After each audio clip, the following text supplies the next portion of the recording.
A continuación, y para continuar con este día de nuestro retiro, les voy a presentar a Marino Restrepo con una reflexión sobre muerte. ¿Dónde está tu aguijón? Dispongámonos para escucharla.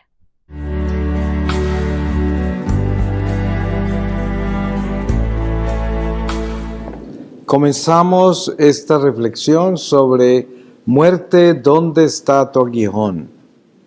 Y les voy a leer de la segunda epístola a los Corintios, en el capítulo 2, desde el versículo 1.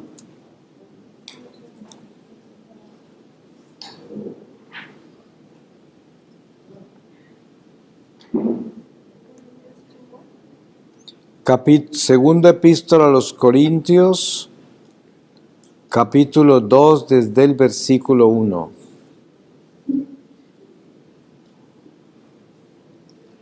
En mi interior tomé la decisión de no ir otra vez con tristeza a vosotros, porque si yo os entristezco, ¿quién podría alegrarme sino el que se ha entristecido por mi causa?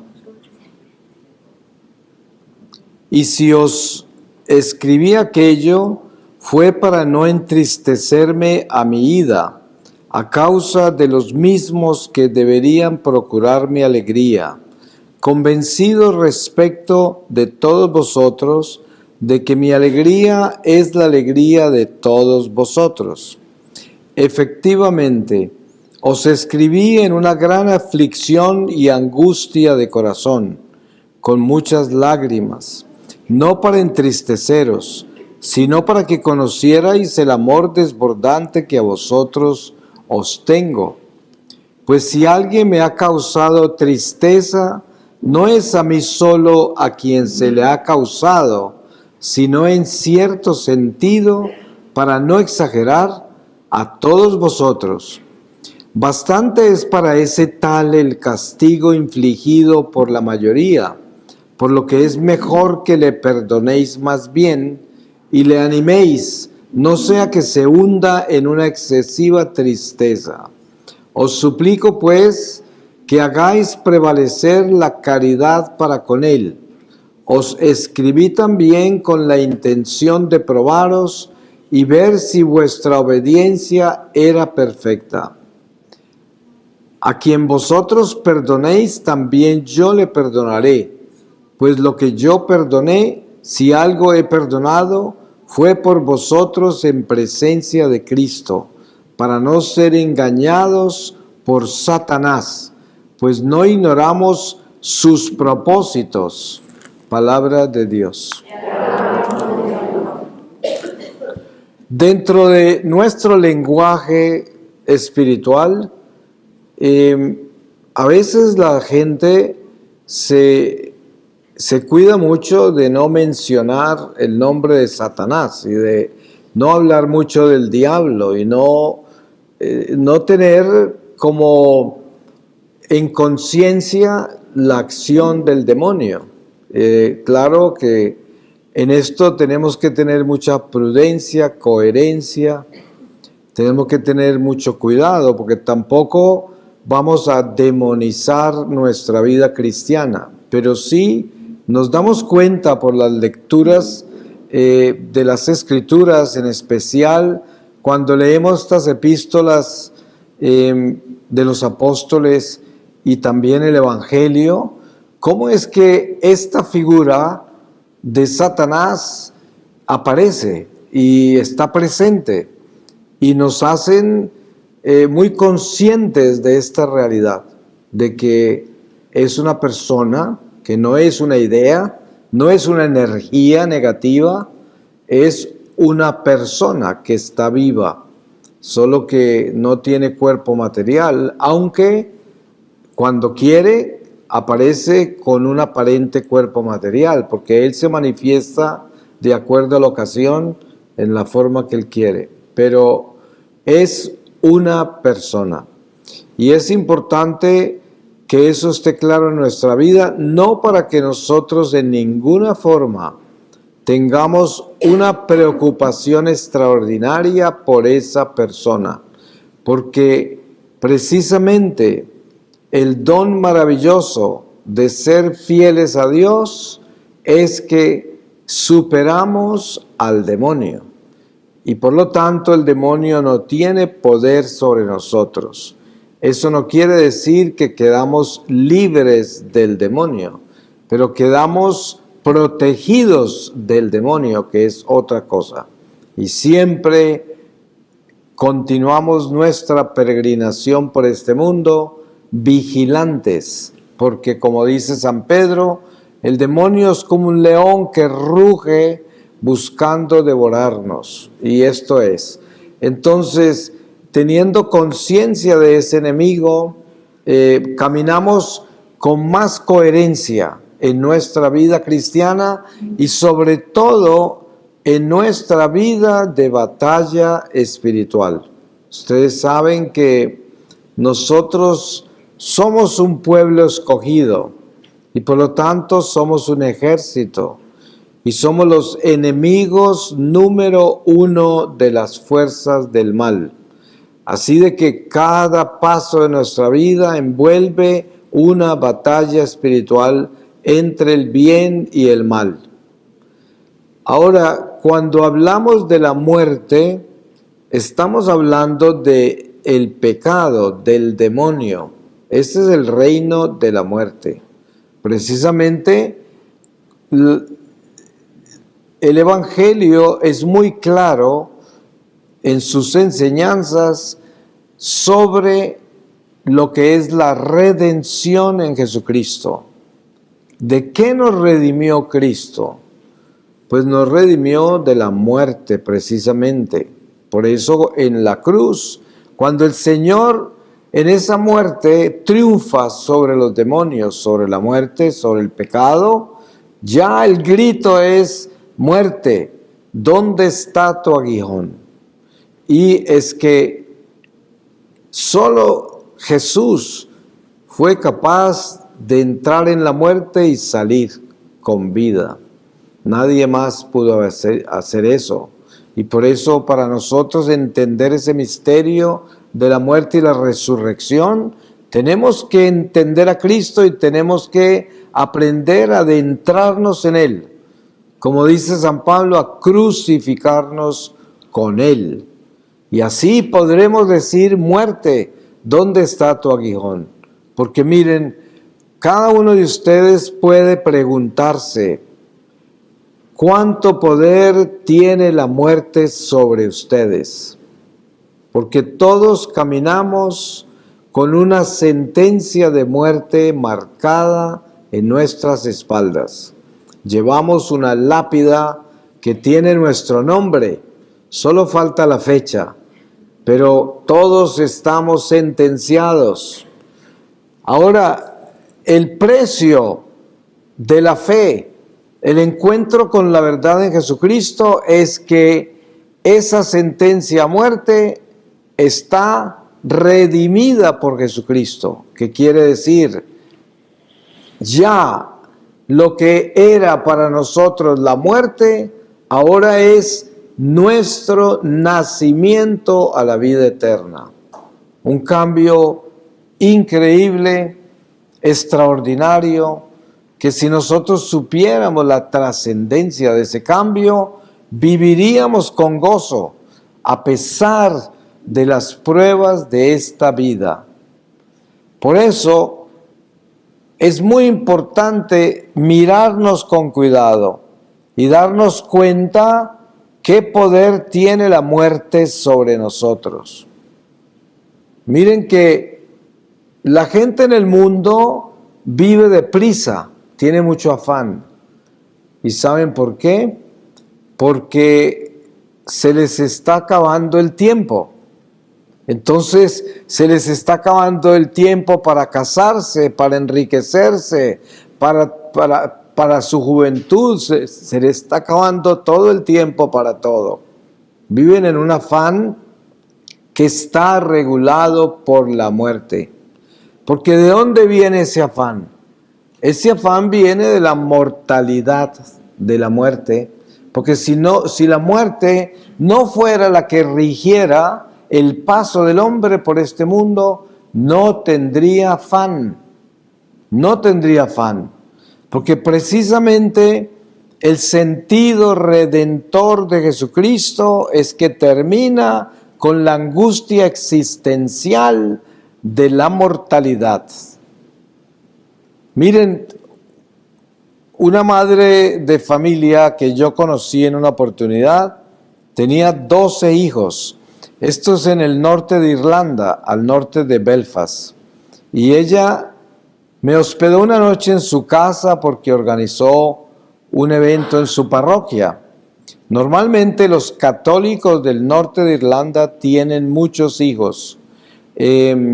Allá ha habido una batalla muy grande con los protestantes masones, lo cual suena como una contradicción de que un cristiano sea masón. Pero ese es el caso de los Orangemen del norte de Irlanda que asesinaban católicos. Aún sigue un poco el problema, pero cuando yo estuve en esta oportunidad estaba en pleno furor ese problema.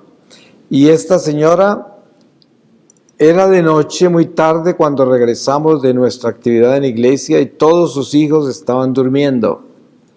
Y estuvimos orando en la sala de su casa. Y ella me dijo, usted puede sentir este silencio que hay en mi casa, porque habíamos estado temprano en la casa y la casa con todos esos hijos, esto era de una vida y de, bueno, ya se pueden imaginar todos esos hijos. Pero en este momento todo estaba en silencio. Y ella me dice, a esta hora siempre yo estoy sola acá. Y porque el esposo era marinero y siempre vivía en alta mar, pasaba 2 meses del año en casa. Entonces ella estaba sola casi todo el tiempo.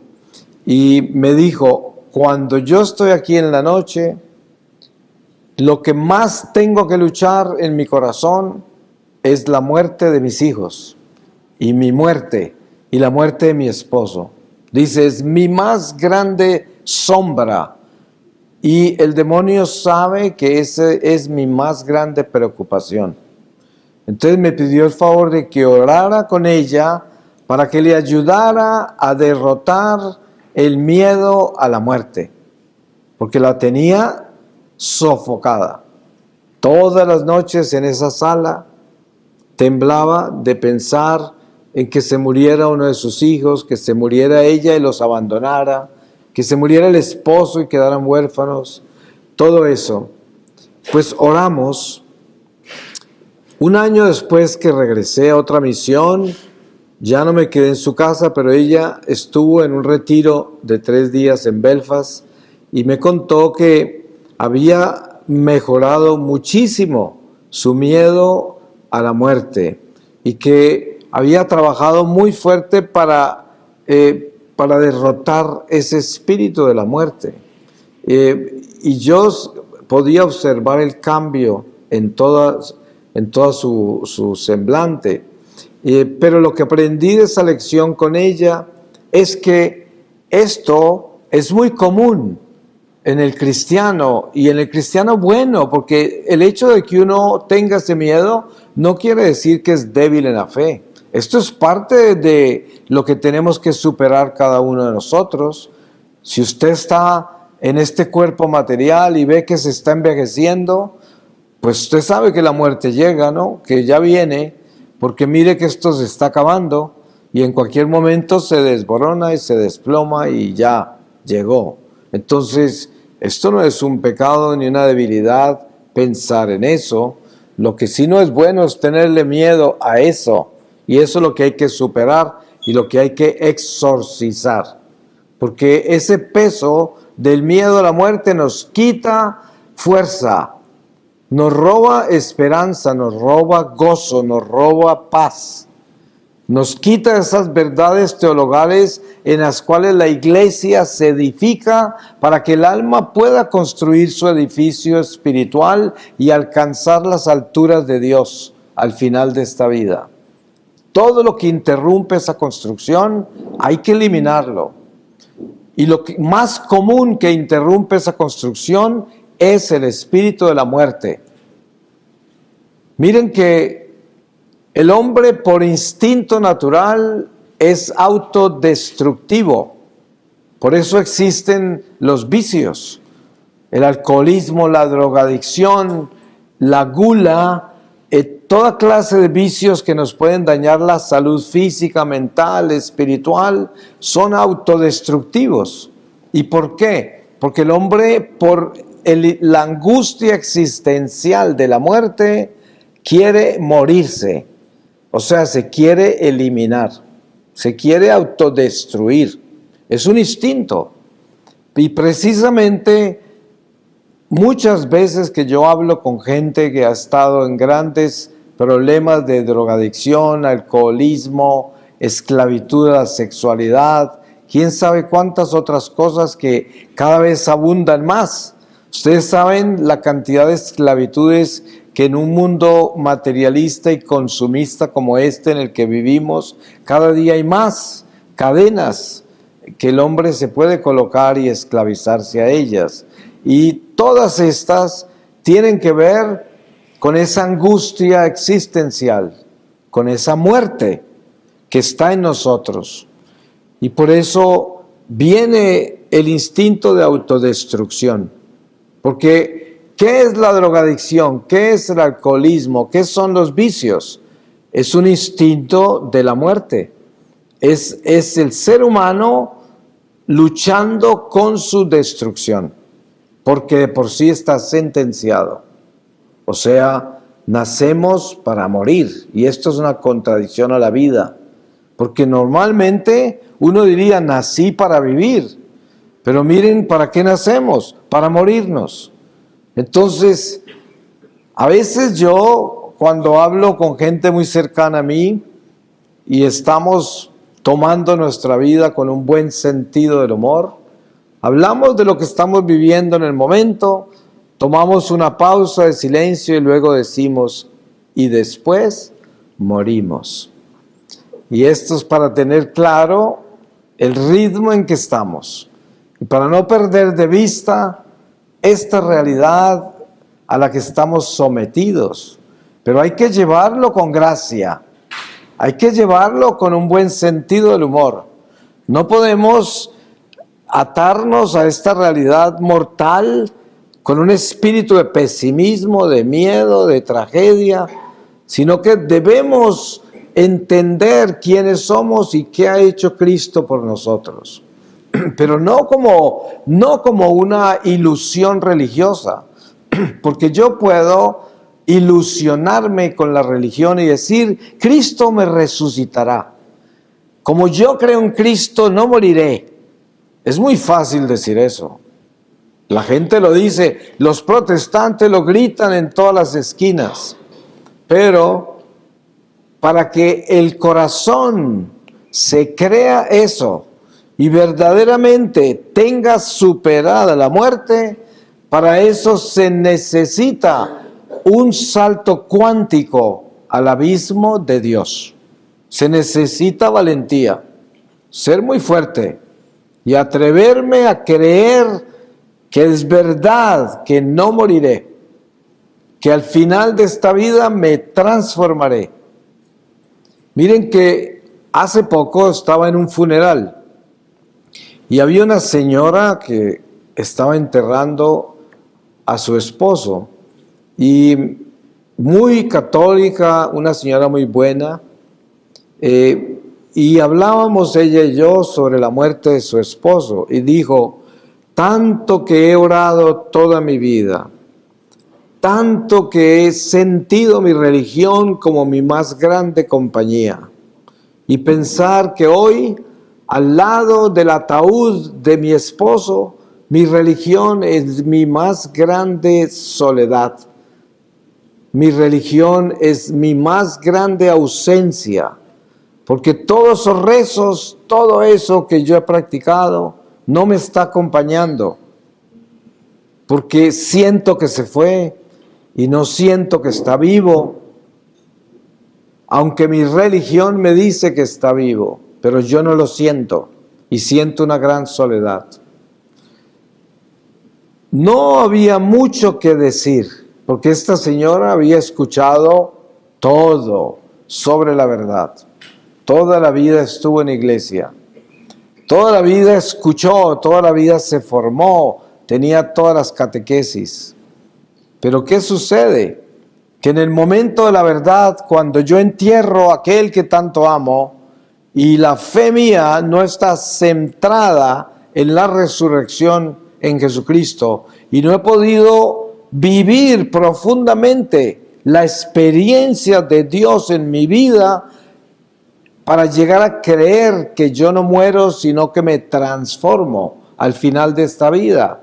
Si mi religión no me ha dado ese fruto, mi religión es en vano, no sirve. La prueba está que esta señora, la religión de toda su vida, no la estaba acompañando. Y tuve que hablar con ella afuera, caminamos mucho rato, trayéndole espíritu a su religión. No era mucho lo que podía hacer yo con una señora que toda la vida vivió así y que ahora su esposo se va y ella no está segura que resucitó, que va a resucitar, que no va a morir, no está segura. Pero este es un ejemplo para que aprendamos que nosotros tenemos que despertarnos al don de la resurrección ahora, por encima de nuestra religión. Mire usted a la persona que tanto ama, mírela y piense, ¿será que yo sé que si se muere esta persona que tanto quiero, se va a transformar? No se muere de verdad.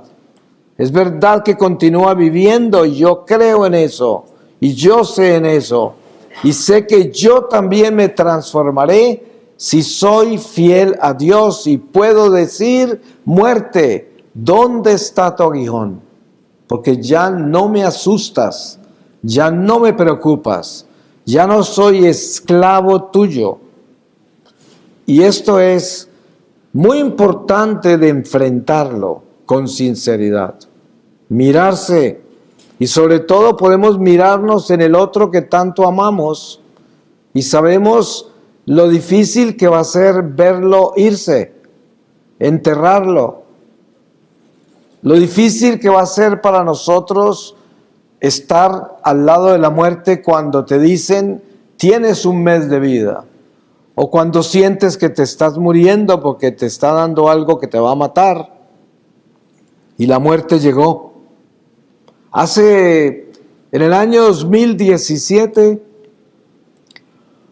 terminé con un infarto cardíaco en un hospital en Texas y ya tenía problemas cardíacos hacía años, pero llegué al hospital en ambulancia y ya había estado en ese hospital en exámenes y el cardiólogo jefe me dijo, no hay otro remedio que entrarlo a cirugía, usted tiene que ser operado, aquí no hay más remedio que abrirlo, operación de corazón abierto. Y luego traen todos los documentos que tenía que firmar y tenía 40% de posibilidades de sobrevivir esa operación. Y bueno, todo eso sucede. Lo único que hice fue llamar a mis hijos en California, pedirles que por favor no me dejaran enterrar, no me dejaran incinerar si me moría, que llevaran mi cuerpo entero. Bueno, esto es una pequeña misión que tengo con mi cuerpo, que a lo mejor no importa, pero es la mía, ¿no? Entonces, todos tenemos nuestros caprichos. Hay gente que pide que la entierren con sus medias rojas de lana. Otros con su escapulario rosado. pero yo pido que me entierren de cuerpo entero. Entonces, eso, hasta ahí llegué yo, ya estaba en ese punto de que ya estaba escogiendo todo eso. Y entonces, cuando ya me entraron al quirófano y llegaron los anestesiólogos y ya empecé a ver que se iba ya mis sentidos, y una enfermera se asoma a mis ojos y me dice, bye.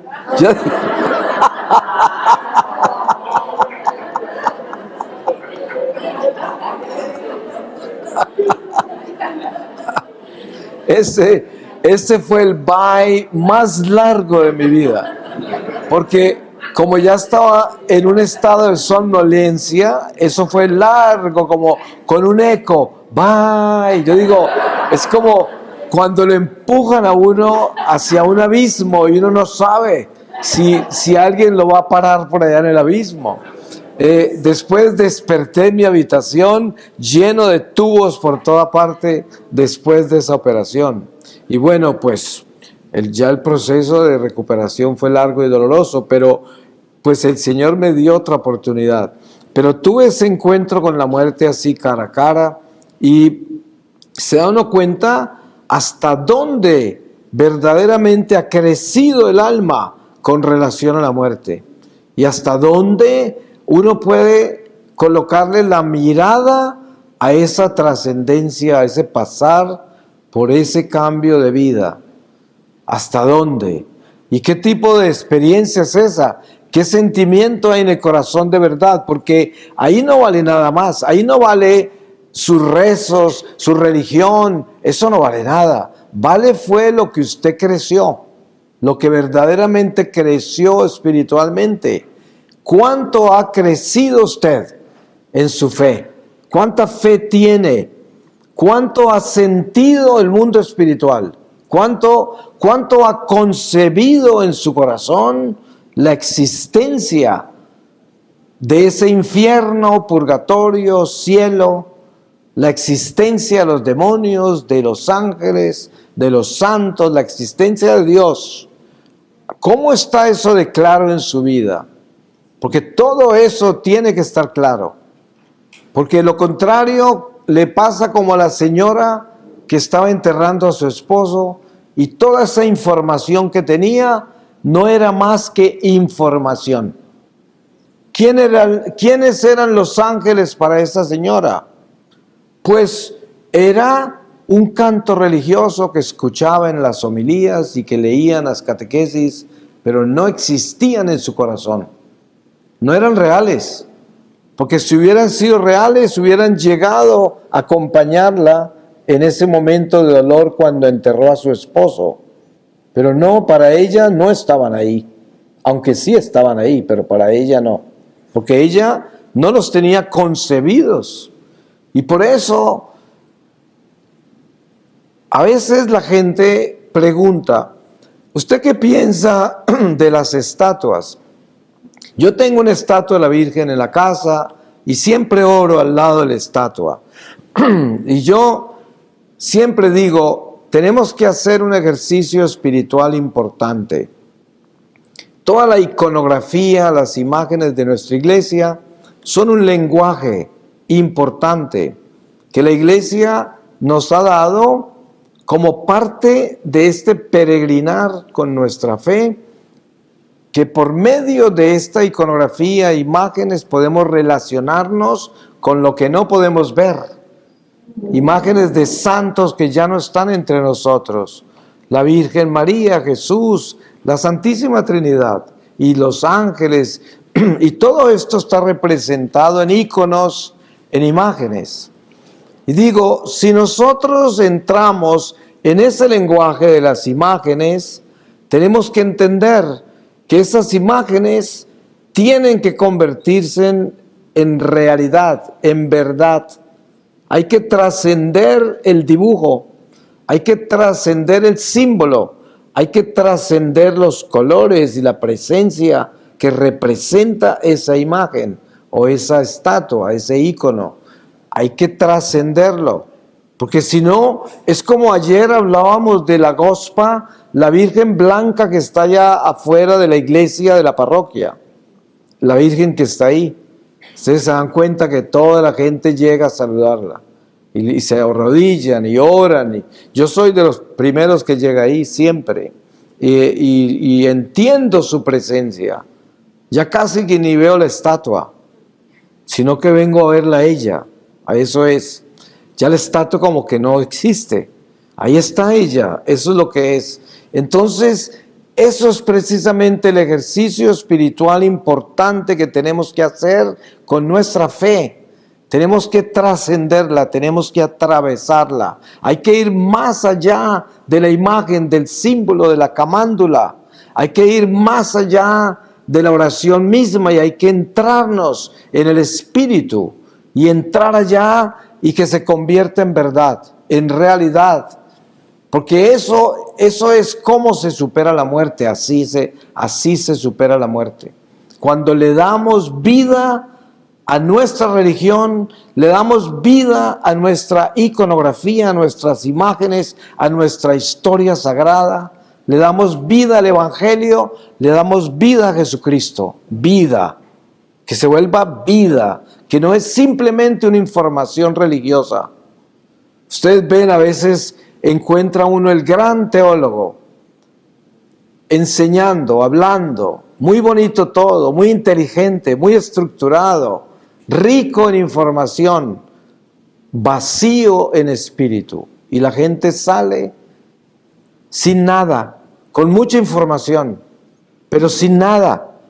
Porque la inteligencia humana es muy creativa, muy bonita, está engalanada y se llena de arandelas y la podemos dibujar de muchas formas, y entre más formación académica tengamos, más matices, más colores y todo más atractivo y extraordinario, impresionamos a la gente y se van, ¿cómo sabe? ¡Qué bien habla! ¿Pero qué me llevo en el corazón? Nada, porque no se llevó espíritu. ¿Y de qué vale todo eso, toda esa teología, toda esa inteligencia, si no me está dando vida? No me está llenando del Espíritu de Dios, no me está resucitando, no me está llevando a trascender el espíritu de la muerte, no me está haciendo sentir que tengo vida en mi religión. Y eso es, mire, usted puede venir a Medjugorje y estar en esta escuela de María y vivir toda esta experiencia, pero vivirla ahí escuchando información, y toda tan bonita la información y hasta me para los pelos y todo, porque es tan espeluznante a veces, como tan rara, ¿no? Y aparece una señora que se arrodilla ahí, es que le aparece la Virgen y todo, ¿no? Oh, y yo me voy con los pelos así, pero en el corazón nada, porque no hay espíritu, porque yo no trascendí, porque no me metí, porque no me adentré en el misterio sobrenatural de nuestra fe. No fui capaz de meterme más allá de la muerte, porque ¿sabe qué es lo que evita que una persona tenga fe, crea en Dios, tenga el instinto de querer orar, de querer acercarse a lo invisible, a lo incomprensible? Es la muerte lo que lo separa de eso, la muerte. Porque todavía está viviendo en la muerte. Porque si estuviese viviendo en la vida, el espíritu de la vida mismo lo llevaría hacia Dios, hacia el espíritu, hacia la necesidad de oración, de unidad con Dios, con el misterio incomprensible de nuestra fe, y tendría sed, mucha sed. Miren que una de las últimas palabras de Jesús en su agonía es: tengo sed. Cualquiera diría, denle agua. Pero no era agua lo que pedía, era sed de almas. Y por eso el envío del Señor es a que le traigamos almas, empezando con la nuestra. Y esa es la sed que debemos tener. Miren que esa sed de Dios, esa sed de almas, es la trascendencia a la vida. ¿Para qué quiere almas el Señor? Para darles la vida. Para eso quiere almas el Señor. Cuando el Señor le dice a los apóstoles, los voy a convertir en pescadores de hombres. ¿Para qué los pesca el Señor? Para resucitarlos, para eso. ¿Para qué vino Jesús? Para resucitarnos. ¿De dónde? De la muerte. Eso es. Jesús nos completa y nos trae lo que nos faltaba. ¿Y qué nos faltaba? Nos faltaba la vida. Eso es lo que nos faltaba. Y por eso grita en la cruz, muerte, ¿dónde está tu aguijón? Ese es el Salmo. Ahí viene la fuerza del Evangelio, la fuerza del Redentor, del Mesías, el camino, la vida, la verdad realizadas en un Cristo que viene a traernos lo que no teníamos, lo que habíamos perdido, la vida. Y es importante descubrir esa vida en nosotros.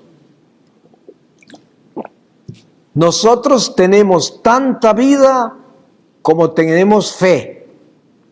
¿Quiere medir el nivel de su vida? Mida el nivel de su fe, tanto como usted cree de verdad, así está de vivo. Porque esa fe es la que va a estar allí cuando usted esté muriendo, cuando usted esté agonizando, cuando esté como yo en un hospital donde le dicen, bye. Ahí es donde uno dice, cinturón de seguridad. No sabe qué va a pasar. Y ese momento es un momento de fe, porque ¿de dónde te vas a prender? Solo de la fe. No hay de dónde más prenderse. Ahí ni la abuela vale nada, porque así esté parada ahí, la abuela no lo puede sacar de donde para donde va. Nadie, solo su fe, su fe. ¿Cuán grande es esa fe? Así es de grande su vida, así de vivo está. Por eso miren que los apóstoles, cuando recibían de Jesús una gran inspiración y sabían que eso era tan grande que pasaba por encima de su entendimiento, se quedaban mirándolo y le decían, Señor, aumenta nuestra fe, porque sabían cuánto necesitaban crecer en su fe. Y esto es un grito, una súplica que debe brotar de nuestro corazón hacia Dios siempre. Señor, aumenta mi fe. La necesitamos para que podamos con esa fuerza de tener una fe verdadera, trascender los misterios de la fe hacia el Espíritu de Dios, que es la vida, y caminar con un sentido eterno a pesar de estar todavía en este destierro de la mortalidad.